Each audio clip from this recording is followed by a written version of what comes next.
Региондордогу долбоорлорду каржылоону колдоо максатында Улуттук банк тарабынан гарантиялык фонддун капиталына 550 миллион сомдук инвестиция кылынган. Бул дагы гарантиялык фонддун ошо долбоорлорду колдоого катышкан баягы биздин ишкерлерге кепилдик берүүгө дагы багытталган да. Кепилдик фонд болсо өз тарабынан 30%га чейин кепилдигин берет. Банк болсо 40%-ын алат. Эме финансированиясын Орус-Кыргыз өнүктүрүү фондусу 30%-ын кепилдигин алат. Дүйнө жүзү боюнча орто жана кичи бизнес экономикалык өнүгүүнүн өзөгү болуп саналат. Мисалы, Европанын өнүккөн мамлекеттеринде орто жана кичи бизнес улуттук дүң өндүрүмдүүлүктүн 60-тан 90-го чейинки пайызын түзөт.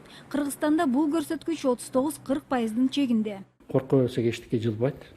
Башында 96-жылы эгерде Айырбанктын тарыхын карап көрсөк, анда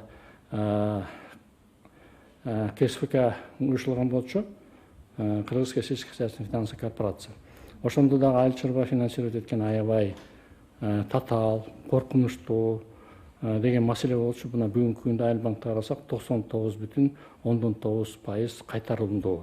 Ошол себептен биз дагы өзүбүздүн гарантиялык фонд, кепилдик фонддун алдында ишкерлерге стартап проекттерге жардам берели деп. Негизи ишин жаңы баштап жаткан ишкерлерди колдоонун кыйынчылыктары көп. Бирөөгө берилген акчаны кайтара албайт деген коркунуч чоң. Эксперттердин айтымында стартап ишкерлерге туура билим берип, колдоо көрсөтсө, аймактагы бизнести көтөрүүгө болот.